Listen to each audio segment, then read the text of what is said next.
All right, there we go. All right, so welcome back, everyone. So for those of you who aren't in the Facebook group, we were having technical difficulties, and we thought we're being heard, and apparently there was something going on with our software here, and we were not being heard properly. So that being said, today today's session is about 4 power moves that you can put in place right away to instantly increase the value of your home care agency, no matter where you are and no matter what stage you're in business. Okay. So, um, so if you're watching this on the replay on YouTube, please don't forget to like, subscribe, and share. All of this helps the channel and it helps me know which videos you guys are responding more to and what content to do more videos on. All right, so that's a big thing for us.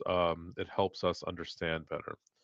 Now, I did get some questions earlier that I'm going to answer at the end of this video. So, um, where is it? Let me go ahead and bring this up. And this is from someone else. Yeah, here it is. Somebody else on here that when I was asking for content ideas.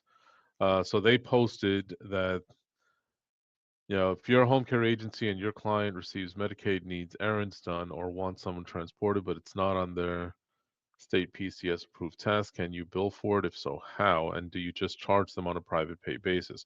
Yeah, we'll address that question at the end. Okay. So for now, we are going to focus in on our original topic of the 4 power moves. All right. So here's the reality. At some point, you are going to exit your business. We talk about this all the time. I think it's a recurring theme with us. So, the one that we're not going to talk about, is, which is death. I mean, that one, if somebody unfortunately passes away, there's a lot of other things that need to go in place. But even then, these tips will help mitigate some of that. But our tips are designed to help you track, improve the overall value of your business, regardless if you're a brand new agency and you have in place, let's say, you know, um, 2 hours, 2 hours 3 times a week, or if you are a multi-million dollar agency that you're billing, 3,000 hours weekly. These these things, if you're not already doing them, you need to start doing them in order to improve the overall value of your business. So number one, you need to start tracking and monitoring your KPIs, your key performance indicators. This is very important. Those KPIs measure things, like for example, your overtime, your billable versus non-billable, your average weekly billable hours, your caregiver retention and recruitment rates, client satisfaction rates. All of these things are monitored, and all of these things need to be tracked and kept in record so you can see where you have fluctuations. Okay, one big KPI that I'm a big fan of, that I've noticed a trend in with my own clients over the last couple of years, are, the seasonality of home care. While people will say, yeah, you're going to average the same number of billable hours over the course of the year, you should have a relatively stable balance of billable hours, month over month. But one thing that I've noticed is that certain times of the year, you're going to have more intakes, and other times you're going to have more discharges from your agency. So this seasonality happens differently in different parts of the country. So you'll also see that at certain points, you will see um, more referrals coming in that have a higher success rate or higher turnover rate than at other times. So these numbers become important from a sales perspective. Okay, like if you want to sell your business, having at least, you know, 12 to 24 months of these records are going to show that your business, is operationally stable, okay, and operationally healthy. So you want to make sure that you're not just tracking on a whim, but that you have these KPIs set up so that you are tracking them consistently. Okay, so if you are checking your progress of let's say your caregiver show up rate for interviews, if you're monitoring that every Friday, then you have to consistently do this. Make people accountable, make your staff show you these bring these numbers to you, make sure that you're keeping them somewhere and that you can refer back. You can do this, I mean, something simple. Like, you don't even have to go crazy with it. Many scheduling softwares do offer dashboards with these KPIs, so that's great. Not all of the KPIs that you're going to need, but a good majority of them. And you can just generate reports based on that. But if not, if you're trying to track some KPIs that are not specific to your scheduling software, maybe use a Google Drive. All right, like Google Sheets, you can make a spreadsheet on there or an Excel file, however it is that you're doing it. But what this does is that, the fact is that people that are buying businesses, especially if they are a sophisticated buyer, meaning somebody who's done this a couple of times and they know what's going on, they're going to want to see the numbers. Like, data, the more data you have, the more valuable your business becomes to them, because the less they have to guess. Okay. The other benefit of keeping track of these numbers is for yourself. As an agency owner, one of the things that you want to make sure is that you're paying attention. You're, so to speak, you're minding the store. Okay. So you want to make sure that if you have, let's say you're just terrible at sales. This is probably the most common one. At sales and business development, you hate it, you hate doing it, so you hired somebody and you brought them in, but you're not sure if they're really performing or not. So understanding what KPIs to track are going to give you a better picture as to the management piece. Okay, and this is where you want to make sure that you're understanding. And finally, your referral partners. There are certain data points that you can bring to your referral partners that will really help them understand how you help them as a referral partner. Like, for example, are you tracking your hospitalization rates?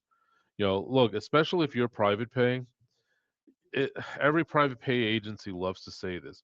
We we help with rehospitalization, but so few of them actually show the numbers. There very few are actually tracking what conditions people are coming in with, what facilities they're coming out of, and how many days. Do you know your agency average number of days without a rehospitalization? Do you know the success rate, like, of number of patients sent to you by every individual skilled nursing or hospital or home health agency where you have kept them out of the hospital from their discharge date?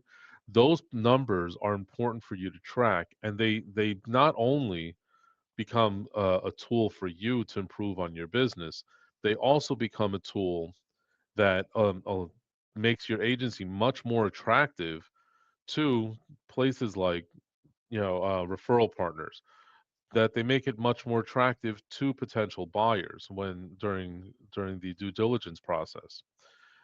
So these are things that you want to make sure. Okay. So um, the other beauty of monitoring KPIs is actually quite simple. At the end of the day, this is one of the things you want to make sure that you are. Oh, so sorry, I lost my train of thought. All right, you want to make sure that you're able to put these in place, and this is something that is easily implementable, even if you have zero clients and you're just starting the recruitment process in preparation for getting clients. So when you're working with this, when you're looking at your agency, Get into this habit now. If you're earning in the millions and you haven't been doing this, congratulations. You've gotten very lucky that you've gotten this far. But if you're a new agency, don't even think about it. Before you make another step in the growth of your business, make sure you have set in place not just mm, KPIs you want to monitor, but you also want to make sure that you have a schedule and accountability for who's going to be responsible for what. All right. Who's going to bring you the data? When does it get collected? And how is it going to be used? All right. Moving along. Tip number two, you want to build a management team that runs the business without you. Okay. If you, uh, if you get hit by a bus, who's going to run your business? Yes, I already included that. Thank you, Jennifer. She says, remember to stress monitoring the ER readmits only matters to a buyer if it drives profits and secures repeat referrals. Otherwise, they won't care. You are absolutely correct on that. But if when you're preparing all of these things, you have to show the value of every activity. But absolutely, absolutely true. But these tips are for people who are it works for everybody. You should be tracking them because it does make you valuable to your referral partners. And the more valuable you are to your referral partners, the more valuable you are to a potential buyer. So thank you again. All right. So again, tip number two, build a management team that runs without you. Um, so at the end of the day, if your business becomes too complicated to figure out, you become less attractive when you're selling your business. That's just a fact. Nobody wants to come in and try to decipher, the 15 notebooks that you use to manage your business or the 45 Excel files. All right, they want to make sure that the business is has a smooth transition process, so that they're not expending a lot of extra resources getting up to speed and bringing your team and being able to integrate with their culture. So if you have a solid team in place, this is going to overall increase the value because it makes it less owner dependent. Also, if the um the other big reason that you want to make sure that you have a team, or at least even if you're a new agency, that even if you can't afford to hire the team right away, that you at least have a drawn out plan with proper job descriptions and SOPs in place so that as you grow, you can start putting your team in place. You want to make sure that you have all of this in a way where the processes become more self-sufficient. All right. So the there's a company that I was actually involved with in the due diligence, like the non-traditional due diligence and um the whole integration process not too long ago. This is a company based out of Texas. And one of the biggest hurdles that we had when we were working with the client while they were doing this was actually the fact that mm, a lot of the team at right before the purchase was newer. They didn't really know what they were doing, and there were no SOPs or anything in place.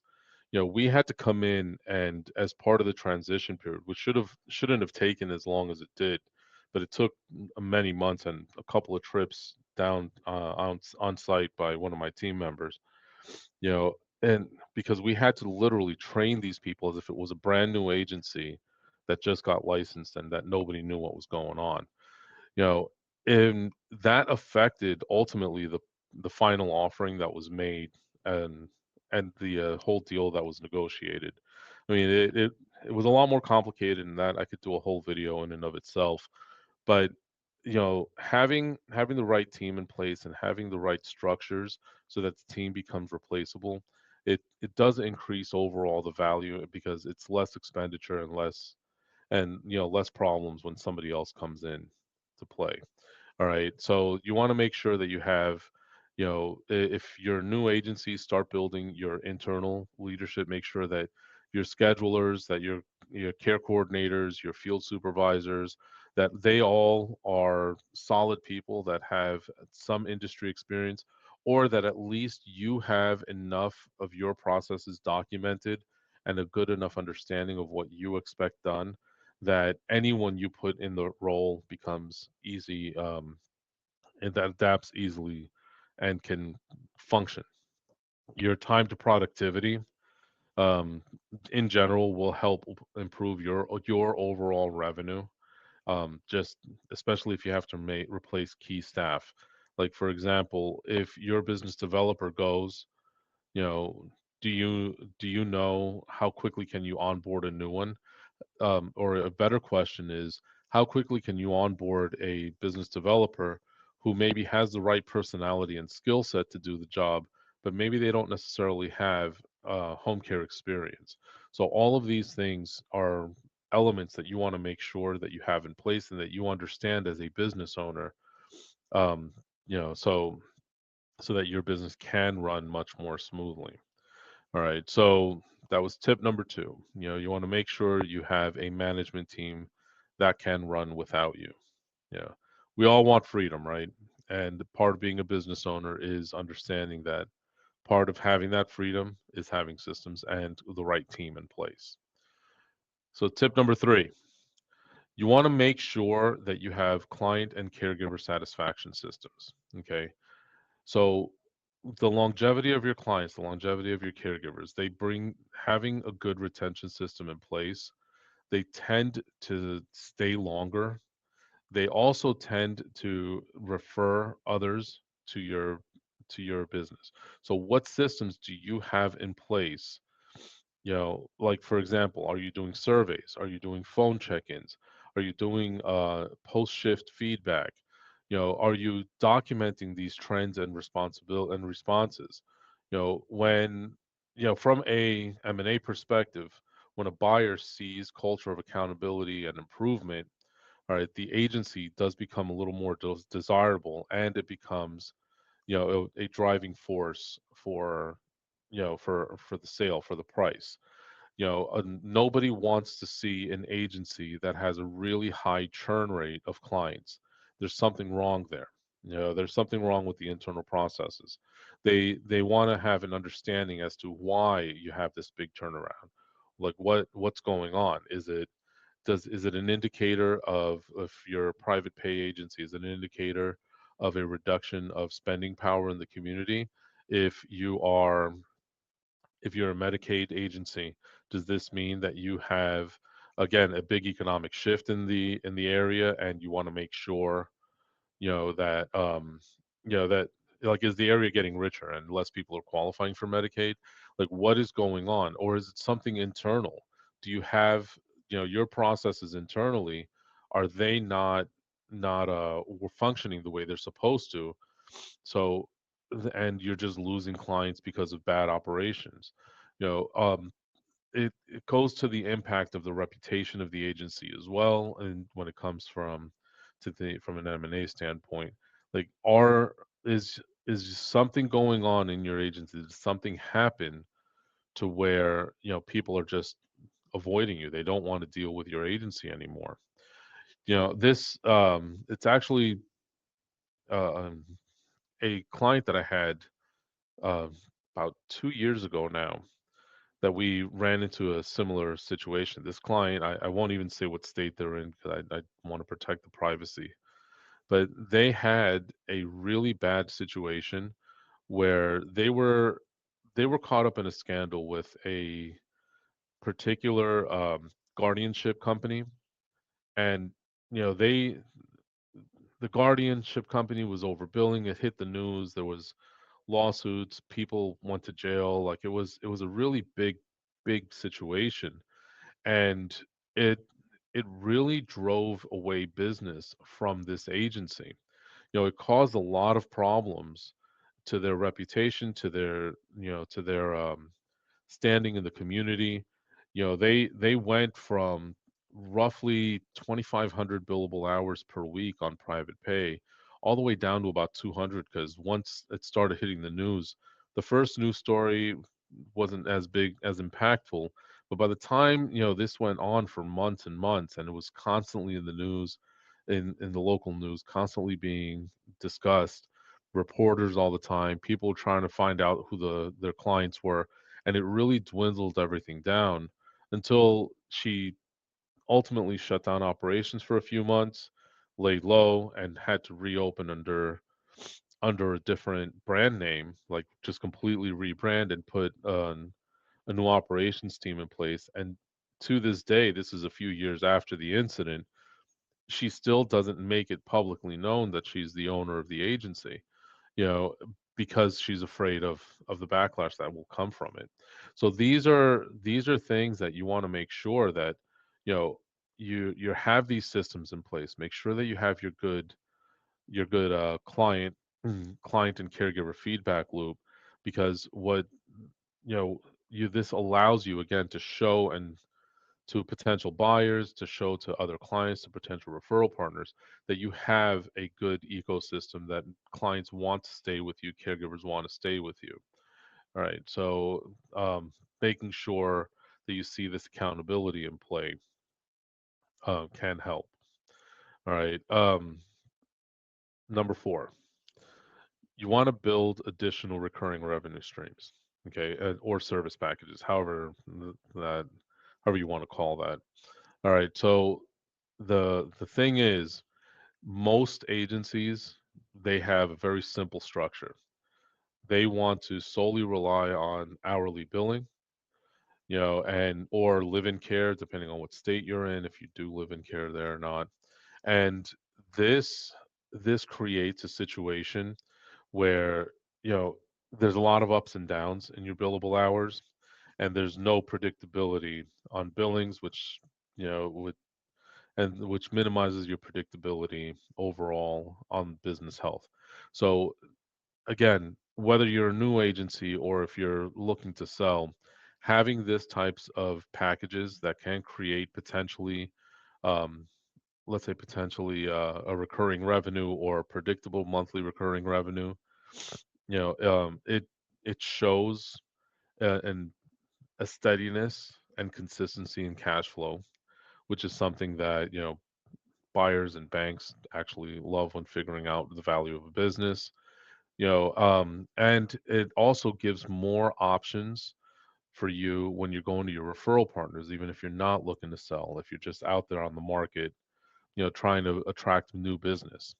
So, like for example, um, you can create a package, like I created these packages for years for some of my clients, like a simple wellness visit package.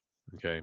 So what do I mean by that? That means that we have a package where a client can just request a shower visit, like a shower or breakfast, or just a wellness check on a predictable schedule in a particular area.